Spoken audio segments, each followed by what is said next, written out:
for that gracious and overextended introduction.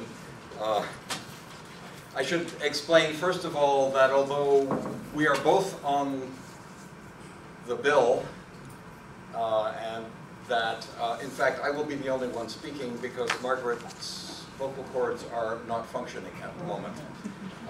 She has galloping laryngitis, and so I will speak, and occasionally, if necessary, she can contribute as long as it's not too much, because the phonetician that I am, I know that attempting to use your vocal cords when they're in this state makes it even worse and makes it last longer.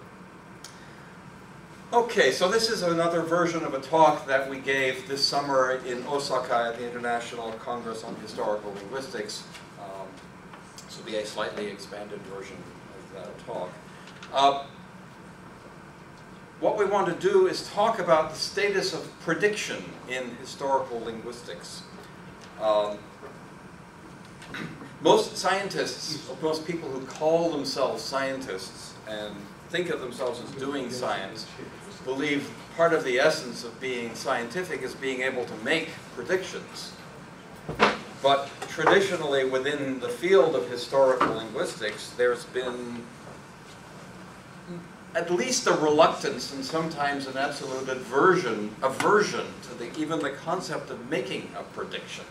So we went through the recent literature sort of at the introductory level, trying to just back this up. So if you want to go to the first slide, you can see, here's a quote from Sally Thomason, recent, I think this is a book.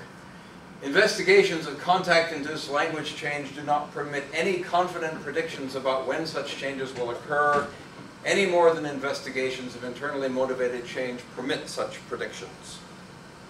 Or, to take another introductory textbook, next page, this is Harris and Campbell, attempting to predict that some change will occur or which change will take place in a language is akin to attempting to predict that someone will speak or what they will say. So, standard textbooks say you just can't predict the future of a language. And we wondered whether this was really true, whether we really believed that we can't predict what is or is not going to happen.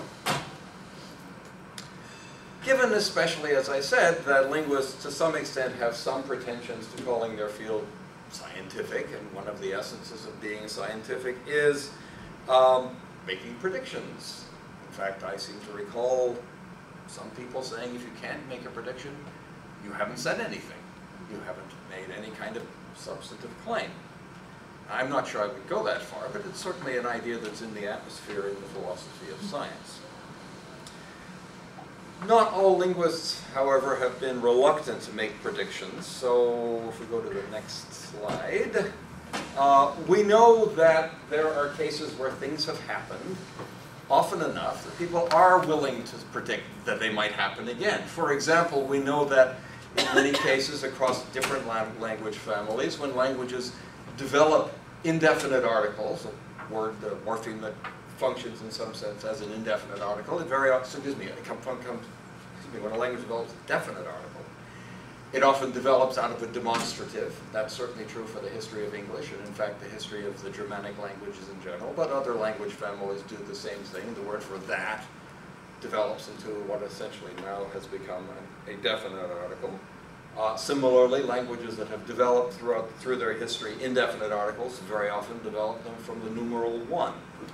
So one could predict that if a language were going to develop an indefinite article, it would come from the word 1, which of course is true in, I think, all of the Indo-European languages that have indefinite articles, and I believe it's true for languages elsewhere, other families that also have indefinite articles.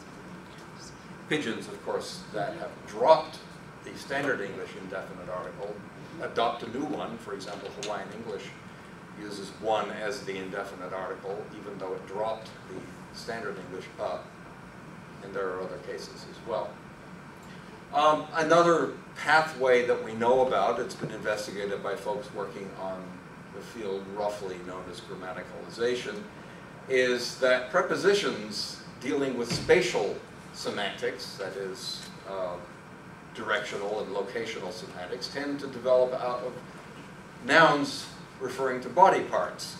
And that's certainly true in the history of English and many other languages, but words like, for example, in front of, developed from the Latin originally, and then French word meaning forehead. Behind developed from the Old English word meaning essentially butt. By your butt is essentially the etymology of behind, and this side of, or beside, of course, from the noun side. And similarly, temporal expressions tend to develop out of locative expressions. So, for example, things like today in English, I'm using primarily English examples, but we could pull examples from many non-Indo-European languages as well. Temporal expressions can be modified by spatial expressions, so we can say a long time ago, and we can say far into the future. And even things like today, which derive from the word day plus a spatial preposition to, and tomorrow also from the spatial preposition in the direction of morrow. So again, you have this connection between temporal expressions and locatives, where locatives provide the source for temporal expressions. These examples are taken from Heine's work on grammaticalization, incidentally. And the next slide. Janda and Joseph, in another introductory textbook, is it, or that's an article? Oh, that's from the Handbook of Historical Linguistics, sorry. Says Thomas. Right, these are articles, these are from articles in the Handbook of Historical Linguistics. So it's not textbooks, but sort of basic reference material in historical linguistics. Janda and Joseph point out, for example, that the S plural in modern German, which is was really one of a number of different ways of marking plural in German, has become productive and appears to be pushing out other plural suffixes. It could have been predicted. And that could have been predicted because it's much more regular than the other ones. And then they mention the change ongoing in Midwest English. I don't know if anybody in this room does it, but the change of S to sh in front of TR and things like street and strict. I don't, but it is spreading, and so one could predict that it will, in fact, however you want to put it, the rest of North American dialect. So these are cases where you could predict that something is going to happen, but what Janda and Joseph say is, yeah, you can predict sort of, but you can't predict large scale. You can't say the whole language is going to do X. You can say this little corner of the language might do X.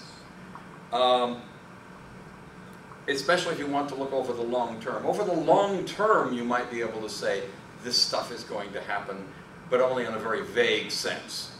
On the short term, you could say this specific thing is going to happen. So there's a kind of trade-off between the long term and the degree of detail of the change. So you're stuck with either predicting a specific phenomenon is likely to happen if we take the long run, or there's a more general phenomenon going on if we just look at the short run. This is kind of like weather prediction. We can predict that it's going to rain tomorrow. Whether we can predict that 100 years from now it'll be warmer, as we know, is somewhat controversial. Okay, so it turns out that although there is this general prejudice among historical linguistics for making predictions, there's also a tradition among some linguists of making predictions. And in fact, a very famous example is Edward Sapir, who developed what he called drift, the idea of what he called drift. Here's a quote from his book, Language, his classic book. "The drift of a language is constituted by the unconscious selection on the part of its speakers of those individual variations that are cumulative in some special direction. This direction may be inferred in the past history of the language." Okay, next slide. "At least 3 drifts of major importance are discernible. Each of these has operated for centuries. Each is at work at other parts of our linguistic mechanism. Each is almost certain to continue for centuries, possibly millennia. First, it's a familiar tendency to level the distinction between the subjective and the objective, itself but a late chapter in the steady reduction of the old Indo-European system of syntactic cases. So what he's getting at there is that Old English distinguished between nominative and accusative, somewhat. Certainly did in the articles, not so much in the nouns, although some nouns it did. And it did everywhere in the pronoun system. By Shakespeare's time, much of the pronoun distinction between nominative and accusative had vanished. In modern English, the contrast between nominative and accusative in the pronouns has got all screwed up, so that people, in the case of conjunctions, don't know which one to use. So they say, John and I, or between him and me, or between he and I, and all of those things, because the contrast is simply all mixed up. So Sapir's idea is that this is a general direction that English is going, of losing the contrast between nominative and accusative. Talks about. I'm getting to that one. Well, and as another example of that, of course, is the loss of whom, which could be considered an instance of a loss between nominative and accusative. And that's almost completely gone, except for old folks like her that maintain the contrast, although this senior professor does not maintain the contrast.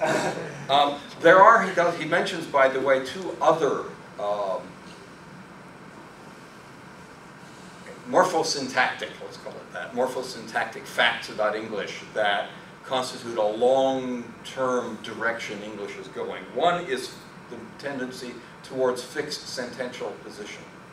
Old English had relatively free word order, or if you want to call it scrambling. You could put the objects and subjects in almost any order you wanted, depending on things like getting the rhyme scheme right, or getting the emphasis right, and various other notions like that, because you had case endings that you could use. And of course, English has totally lost that. And while you can occasionally scramble the word order a little bit, it's only under fairly strict constraints. And the other change that Sapir noted is the other interpretation of what's going on between who and whom, which is that English is generally moving towards having invariable function words. So that not just who and whom, I've forgotten the other examples that he used, but he had a couple of other examples where case marking on function words has disappeared. They and them is not such a good example. Although, again, you do have this issue of people not knowing which one to use under the appropriate circumstances. But what Sapir is saying is, and there's been some debate about whether he really meant that there was some kind of mystical race consciousness among English speakers, or whether just the internal structure of the language caused it to move in a particular direction because of some kind of typological pressures. But that English was moving in a particular direction. The direction was at least 2,000 years old, and it continued to move in that direction. So he was very happy to say that you could predict that in the future English would completely lose its case contrast for pronouns, and have a totally rigid word order. Okay. So, if we go to the next slide, let's think about what we mean by predict. What kinds of things can you predict? How can you predict them?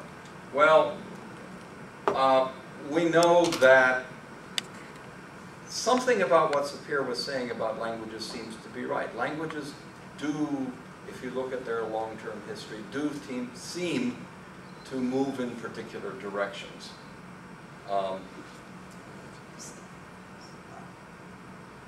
Right, sorry. This was the part she did last time, so I missed the point here.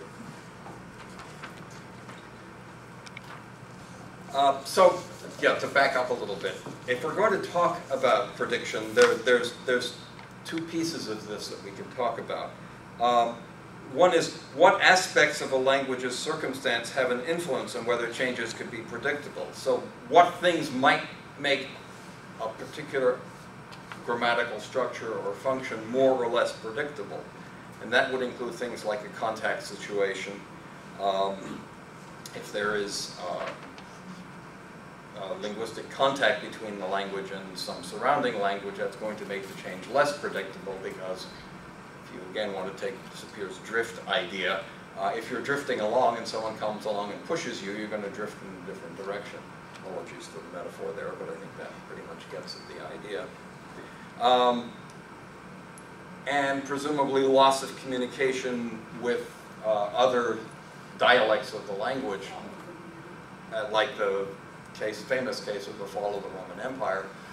Although one could argue that despite the fact that the Romance languages lost contact with each other, there are instances of parallel changes in all of the Romance languages, like the loss of cases, for example, and the development of analytic cases from formerly synthetic cases, which appear to have developed at least somewhat independently, even though no, the languages were no longer in contact with each other. And then there also seemed to, so that's kind of the external reasons why a language might or might not be moving in a predictable direction. The other reasons why some aspects of change might be more predictable than others, some aspects of change seem to have inherent directionality. So for example, phonological change generally leads to less stuff or less contrast. And therefore, aspects of the language that are based on that contrast have to be expressed in some other way. So again, sticking with the history of English, the reduction and then loss of final vowels in English led to the loss of case endings. The same thing happened in the Romance language. So you can no longer rely on cases to mark syntactic function, and therefore, presumably, you have to do some other thing, like make syntactic position more obligatory than it had been in an earlier version of the language. And then the other thing, of course, is that a kind of general prediction. Languages, phonologically speaking, lose stuff. They lose endings because the vowels are reduced or the consonants get dropped at the end. Occasionally, they also lose stuff at the beginning. This happens way more often than languages gain stuff. It's extremely rare for languages to develop new endings. Not completely out of the question, because of course from a syntactic point of view, languages glue suffixes, glue preposition or postpositions onto the ends of words or prepositions onto the beginnings of words, and in that sense they can grow things. But again, the kinds of directionality there is sort of predictable. You expect to gain stuff on the end out of function words glued onto the end, and occasionally from the beginning, at the beginning, out of function words glued onto the beginning, like our example of today, for example, or behind. Okay, so what I want to do for the rest of today's talk is to look at which aspects of language change might be predictable.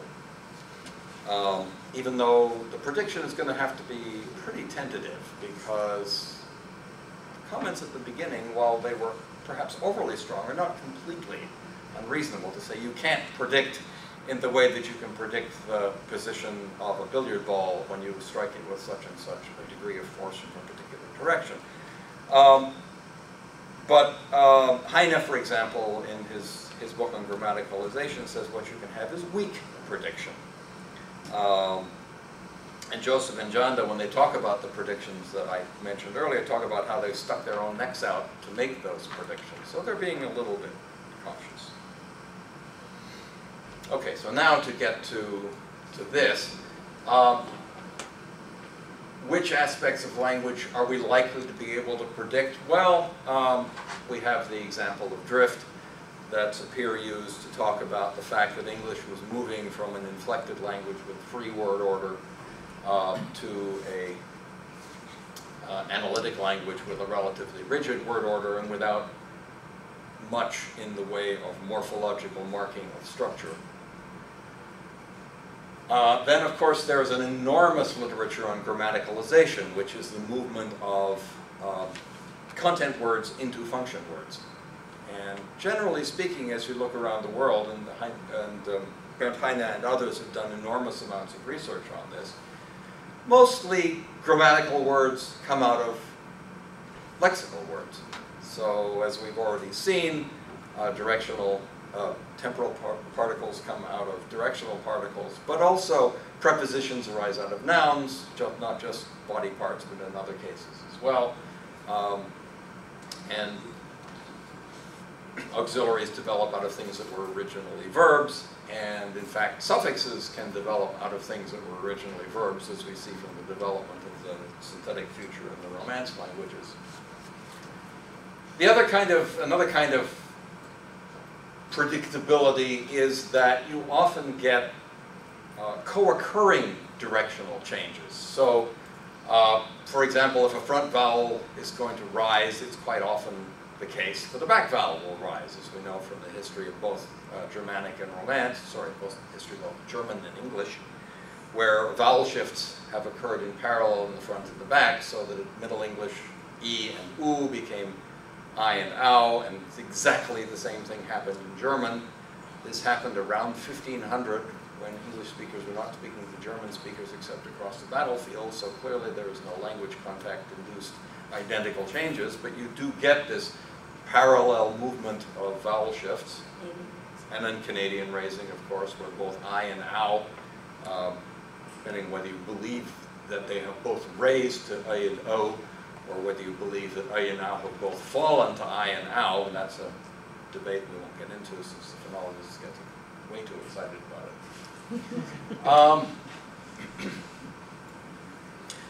Another kind of parallel shift that you get is one that's been very well studied, which is that there's a close correlation in many languages between object-verb or word order, that is, languages where the verb comes at the end of the sentence, and languages that have postpositions. That is, instead of prepositions like on top, you get postpositions like top on. And it generally seems to be the case that those two co-occur. So if you find a language where the verb is moving to the end, for whatever reason, you will expect there to be a movement or development of postpositions as well. Even if it doesn't have to. They don't have to happen at the same time. Right. So you can get one apparently pulling the other, or at least one influencing the other. Another place where you're likely to be able to predict the future is casual speech. And Margaret has been working on a particularly cool example, at least we think it's kind of cool. And she talked about it at her last talk, which is that there are 3 or possibly 4 different sources for what is now pronounced as a final schwa in English. We have going to ending up as gonna, so that's preposition ending up as a schwa. We have would have ending up as woulda, so that's would have and could have ending up as woulda and coulda. And then we have kinda and sorta, that's a preposition ending up as a schwa. Not only are they pronounced the same, but native speakers of younger than a particular age can't tell the difference because they write it of for whichever one. So clearly, any semantics behind this thing has gone. So what is it? It seems to be some kind of morphosyntactic glue, like the O in thermometer or speedometer. Basically, and which is also a schwa, incidentally. Basically just gluing a word to the next word. It's a construction marker or something, maybe, I don't know. But one could predict, perhaps, that this is going to spread. It's already got 3 different instances, one from a verb, one from a preposition, and from 2 different uses of a preposition. The other place where you do seem to get a directional change in the history of a language are what are traditionally called grammatical cycles. The best known one was originally investigated by Jespersen and has since been worked on by many people in many different frameworks, the negative cycle. So you get in the history of a number of Indo-European languages, and also Semitic and I think Japanese, well, I'm not completely sure about the Japanese case. You get some marker of negation. It might be a small word like an Old English ne, or a Romance ne, that perhaps because it's really small, and negation is, you know, a fairly important semantic thing, there comes a tendency to use a word, usually a noun, in the construction to, at least at the beginning, make it very emphatic or noticeable. Things like, not just, I didn't drink, but I didn't drink a drop. I didn't move an inch. I didn't see a soul. Or in French, I didn't walk a step, un pas. And in Old French, you get not only pas, but miette, mi, which means a crumb. And there are 2 or 3 others as well. I didn't plan ahead. Not exactly. Although one could... That's very redundant. Yes. But what happens with these things, originally they are emphatic and they have their original sense, just in a sense of, you know, a really, really small thing. I didn't even do that really small thing. So it's a kind of way of emphasizing. But what happens over and over again in the history of the languages is that they lose their semantically specific sense of thing or step or crumb and come to be just a kind of really strong negation.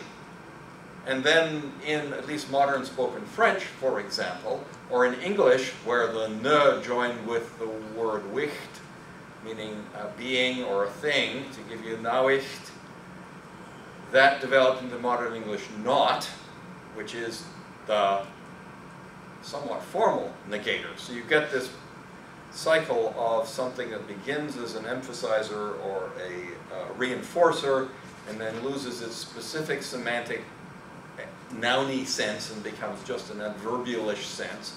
But then, as has happened in French pas and English not, and a number of other languages as well, you eventually lose the original trigger, the original ne thing, whatever it is, and the old reinforcer is the negator. This has happened, as I said, in over a number of languages. And there are other cycles like this that linguists have investigated, and it appears to be a natural path down which languages can wander. However, you can't always predict, because stuff gets in the way. We have a couple of cases where stuff got in the way. One of them is emergence. You can have a number of things coinciding simultaneously to make a mess, which if they didn't all happen to have been there, wouldn't have made that mess.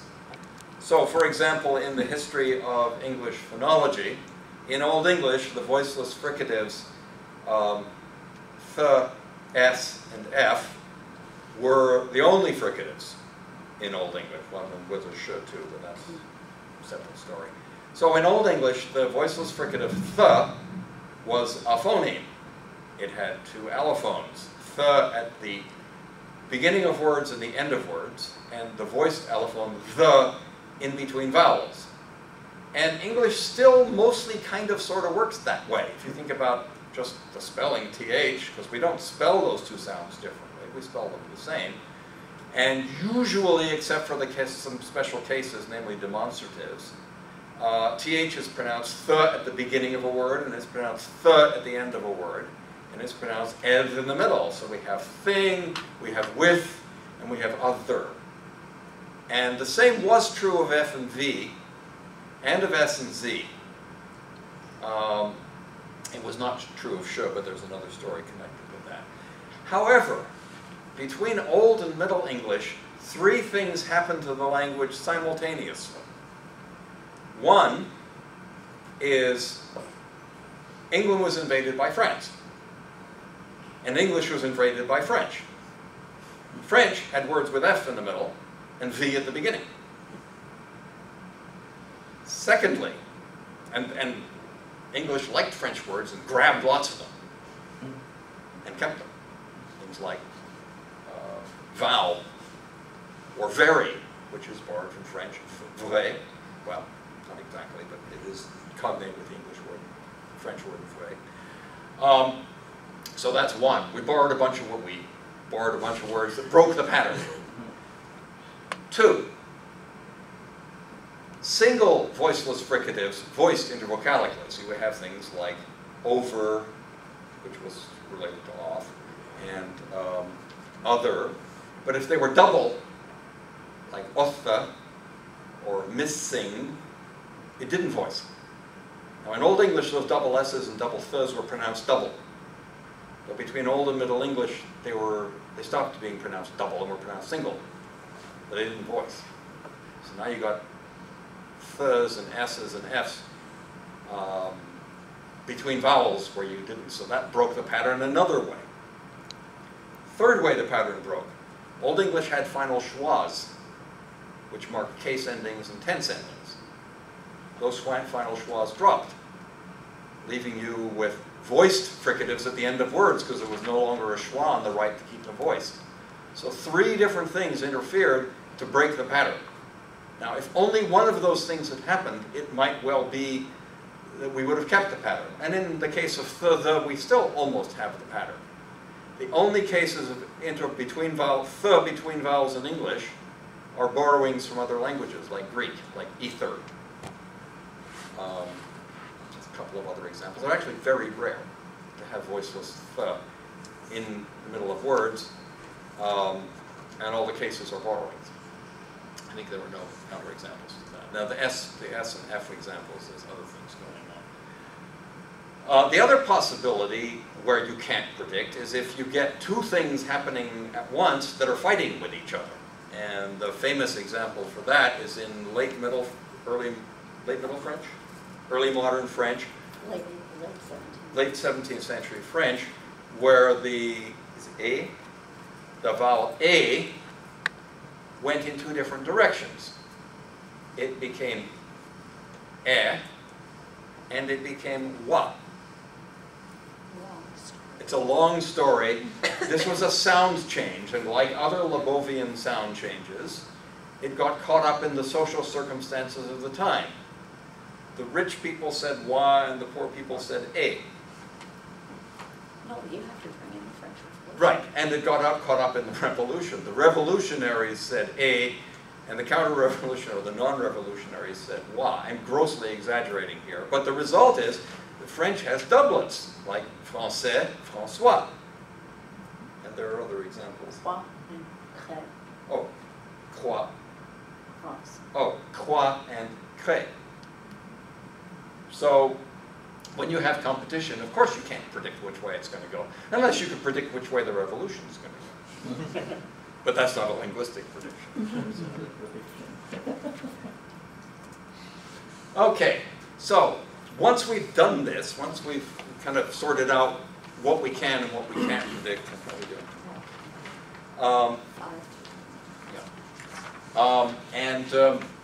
What pieces of the language we're likely to do prediction in and which pieces we aren't. There are some other areas where we need to go looking further or ask further questions. I gave you examples of intercomponential changes that seem to be tied together, like, for example, loss of final vowels in a language that has inflections on the end of words is likely to lead to syntactic change, because you can't use those vowels that aren't there anymore to mark the stuff you need to mark, so you have to mark it some other way, like having a more rigid word order or the equivalent. Versus just a single within component change, like if front vowels are going to move upward, up, or back vowels are going to move up. So we need to think a little bit about whether you're likely to get more change within a single component than whether change is likely to be more predictable if it's cross-componential than if it's within a component. Another thing we could ask is, does genetic affiliation give us a way of predicting change? If one language in a family is changing, is it likely that another language in that family is changing? Does it depend on what kind of change it is?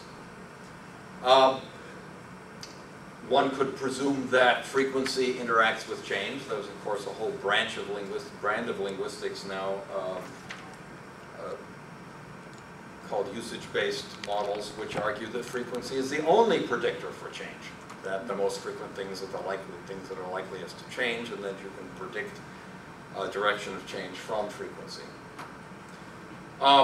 Uniformitarianism as a principle, of course, is essential to the concept of prediction. If something happened in the past, we can presumably predict the same kinds of things are likely to happen in the future. That's the whole idea behind things like the grammatical cycles, like the negative cycle. And we can also predict that contact is likely to interfere with any kind of internal change, but of course it's going to lead to external changes. So, if we go on to the next slide, oops, oh, that's it for slides. Okay, you want to back up one page up. If you can find the page.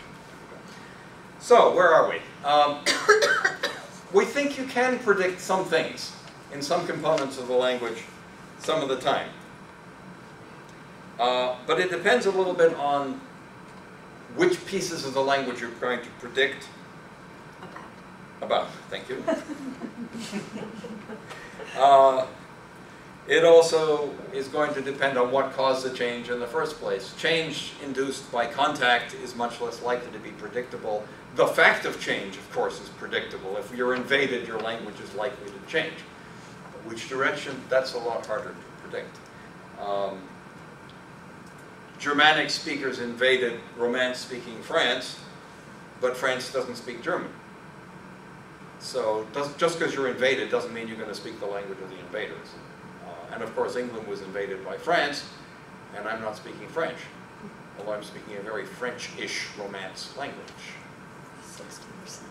60% of the lexicon is Romance-based, but people still proclaim quite fiercely that English is a Germanic language. And then, so you have this issue of is the change motivated by typological facts? So the vowel shifts, for example, we find that change in a particular kind of vowel in one place causes a change in another, or that there seems to be a connection between languages that are stress timed having vowel shifts, whereas languages that are syllable timed don't have vowel shifts, they have other kinds of changes. And if you don't know what stressed and syllable time changes are, don't worry about it. So in the long run, what we can say is, yeah, we can predict some of the time some things, at least with some degree of confidence, but not with the same degree of confidence that we can predict that if I were to push that glass over, it would make a mess. So I think at that point, I will stop and we will attempt to take questions, or she will attempt to answer them.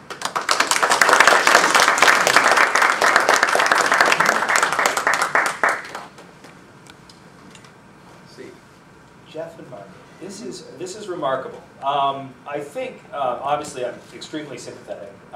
In fact, it seems quite ridiculous to me that anyone could claim that you couldn't predict, because I think linguists make predictions all the time of various sorts in various domains. I wonder whether part of the difficulty with the quotes you started with from Thomas and from Harrison Campbell is really that what's being said there is something very different than I think what you're aiming at. And I think it has to do with the very question in the philosophy of science that you raised about prediction, which is that the philosophy of science has traditionally worked under the model where physics is the queen of the sciences, and physical prediction is seen as the standard to which all other sciences ought to aspire, and prediction is seen as prediction in that sense.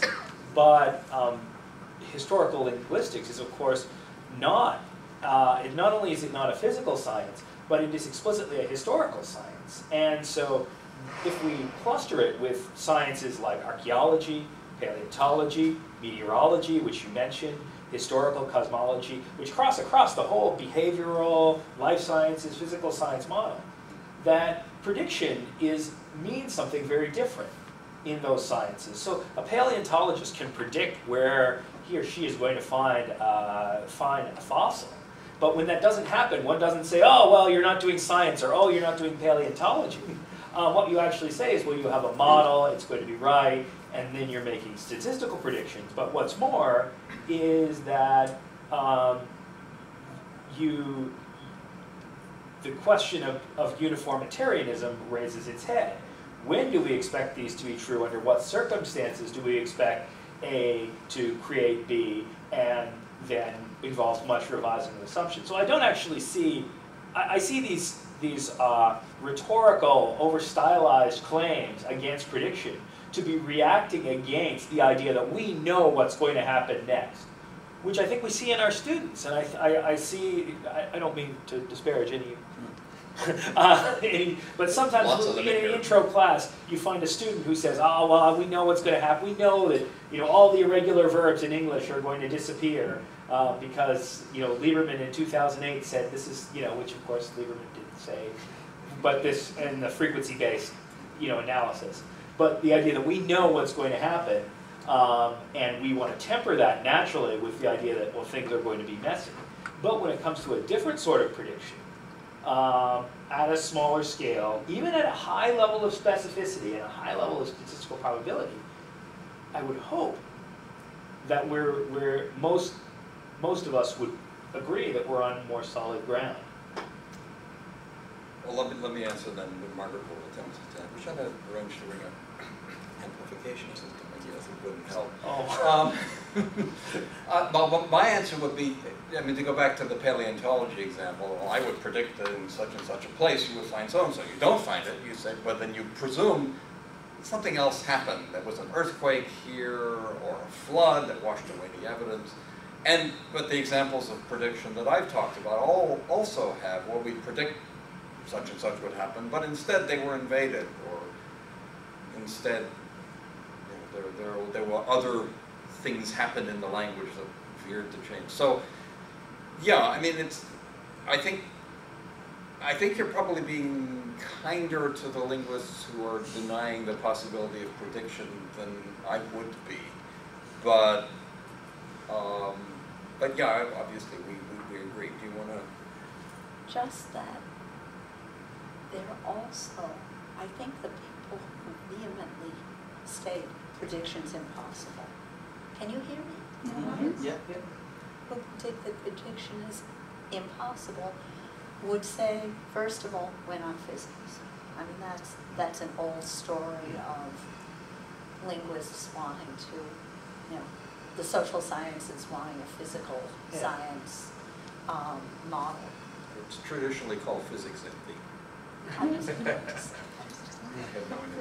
But the other thing that you hear over and over, and we pulled two examples because it was easy, they're both in the handbook of historical linguistics, but every intro text that mentions it, it all says the same thing, prediction is impossible.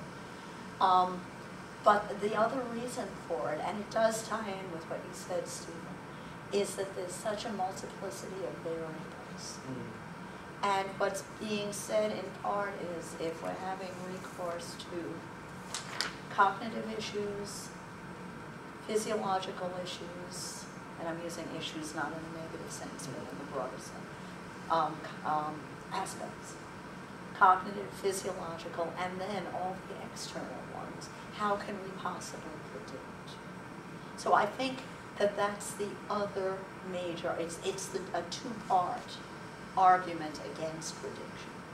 And that having been said, obviously, again, we think that there's a lot that goes on that is predictive.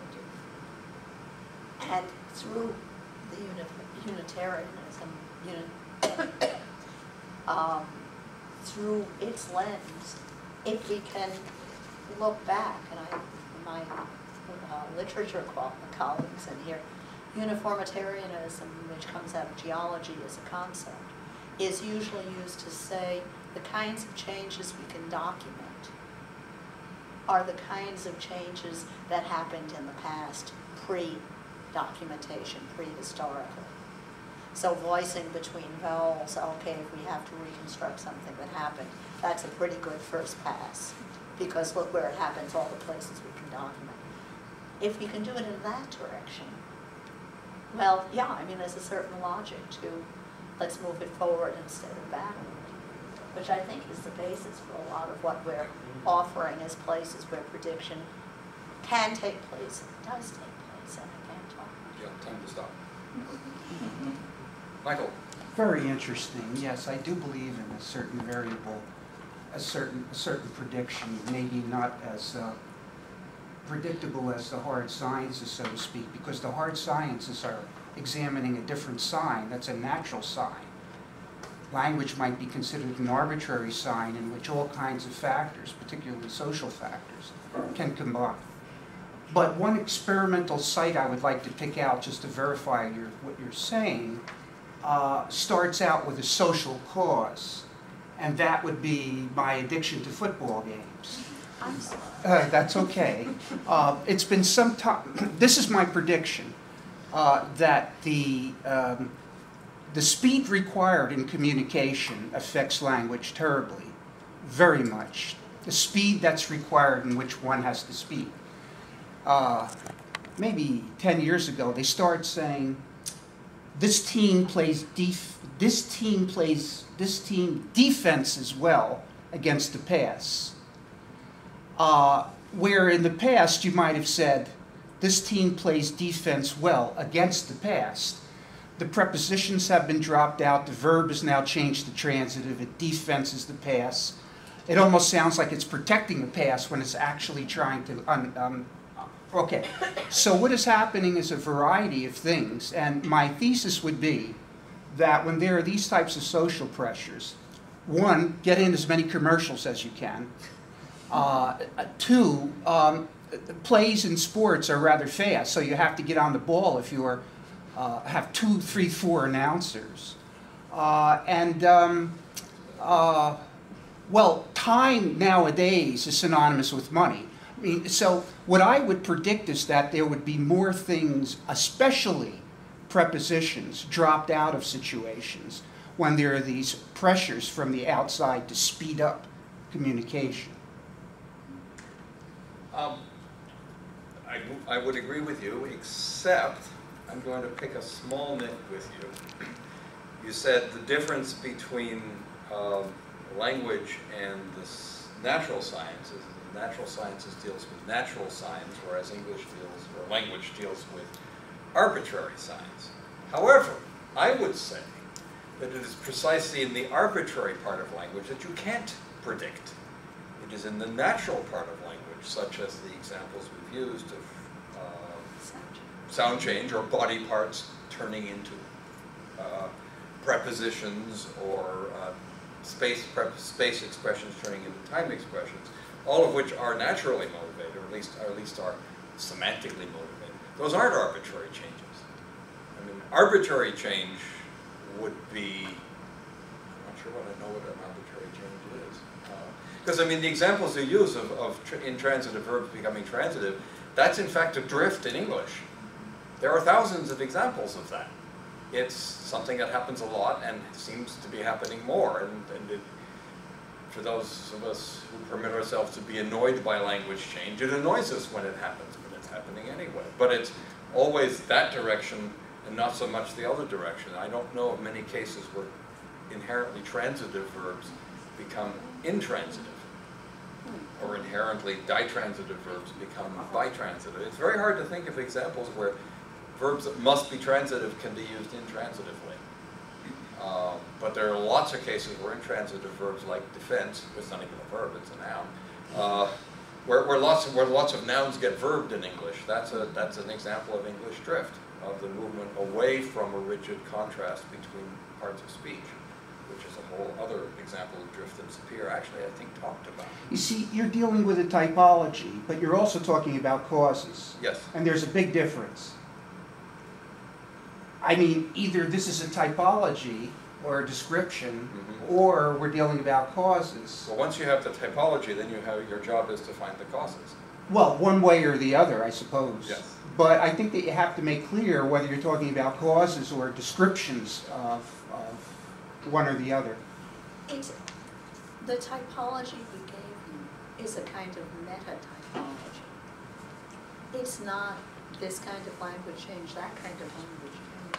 It's this kind of cause of what's usually called upon for causality, like drift, like grammaticalization, labels, some better than others at being really explanatory instead of descriptive.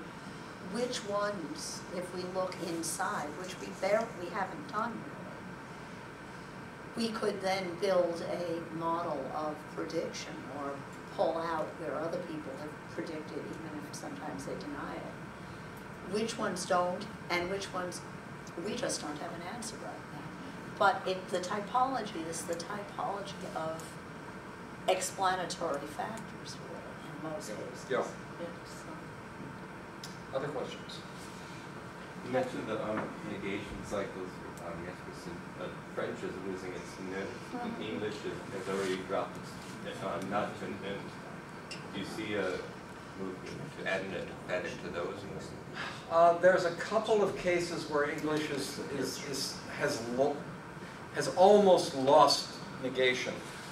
There's one particular case where, for at least American speakers, the word can't,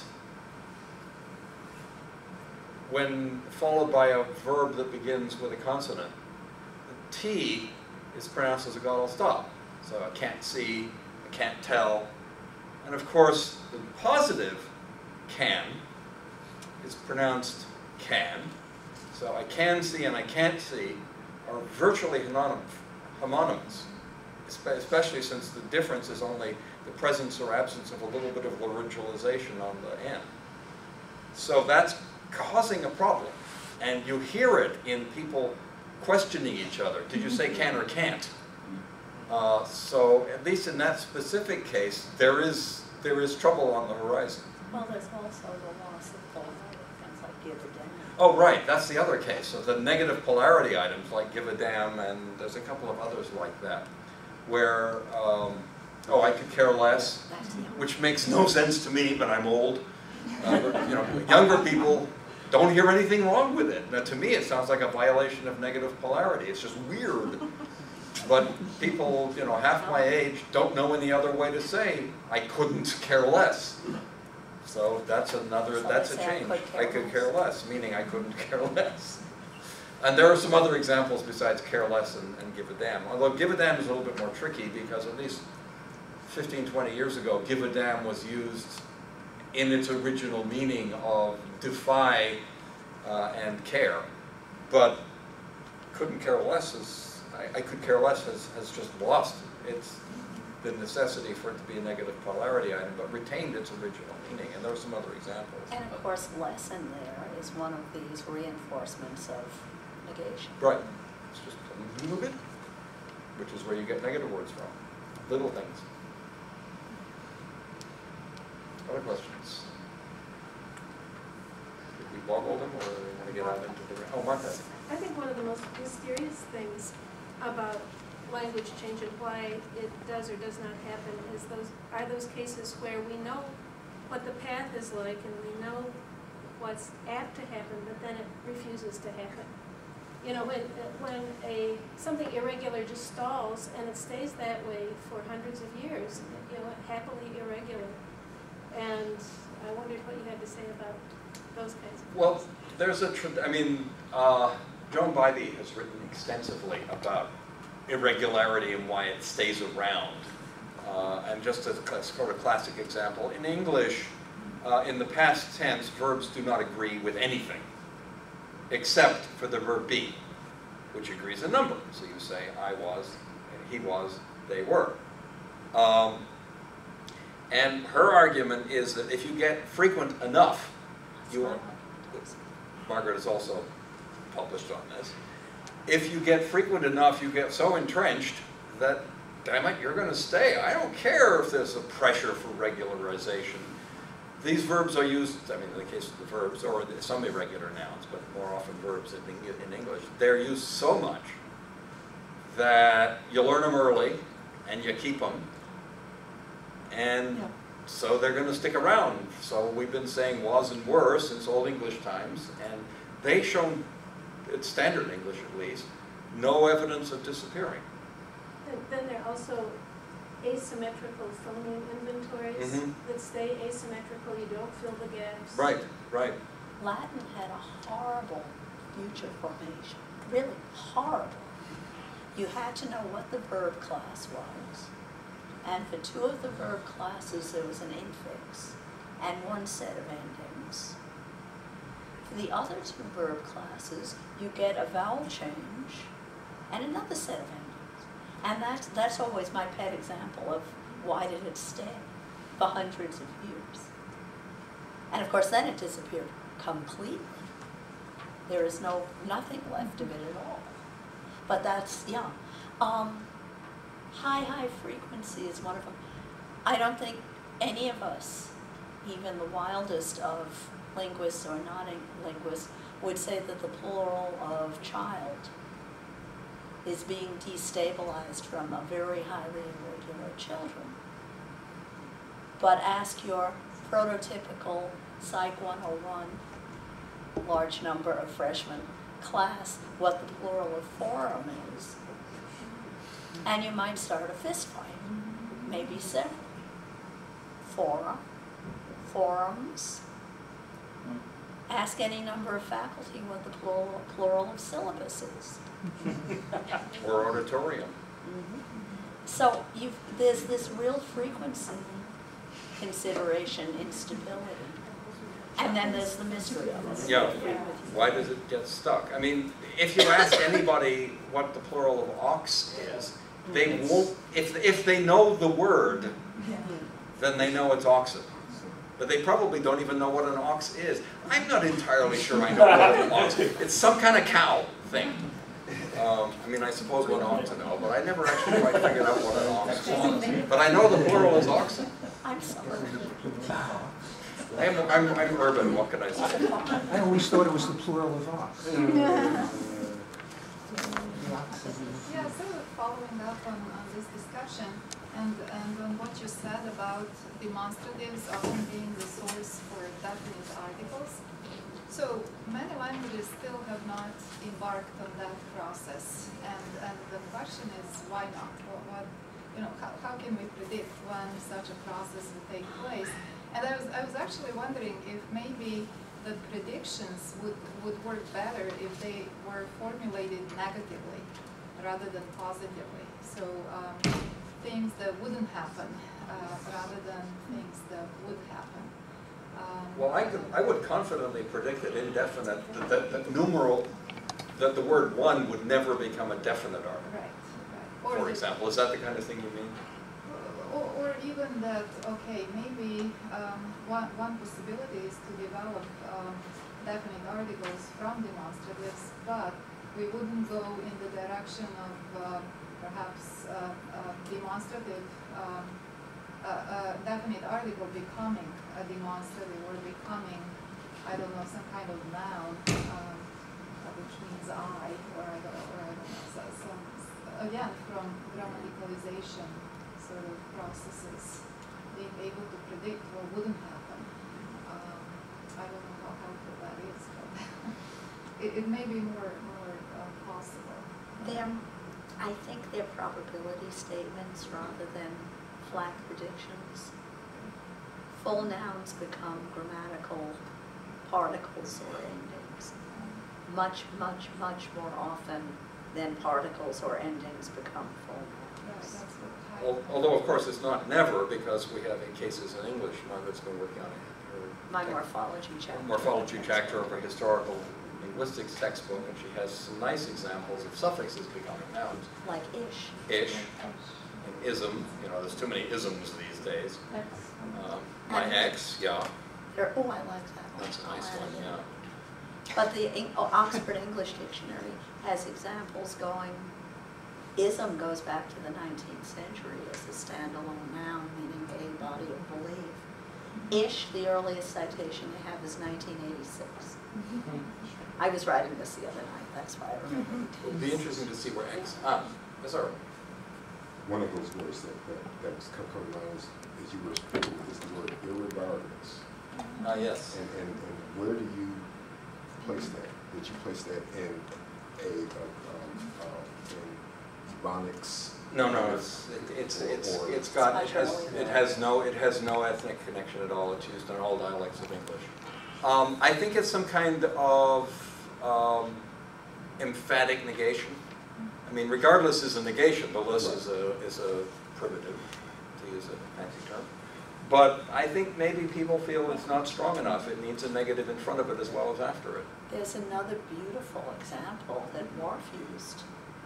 Oh, yes. Flammable and inflammable. Yeah. I mean, everybody knows that because it's the beginning, you know, that's where the Morphian hypothesis supposedly began. But of course, one of the things about that is that it's one of the cases that would make that you can't predict. This is what an anti-predictionist would say. Well, where else would you expect there to be a disambiguate, or, you know, in a case where, you know, somebody's life could depend on it? This is an argument my students have raised with me whenever I teach Wolf, which obviously I do. Why do you have flammable and inflammable anyway? Why wouldn't that disappear? Because if it didn't, lives are going to be People would lost. die, But yeah. of course you can't predict this, and so that's... Now, the standard story is that the original word was inflammable, and flammable was a deliberate, conscious language change. That the insurance companies said, no, don't put the word inflammable on this can, because people will misunderstand it. We will invent this new word flammable, Yeah. just to be sure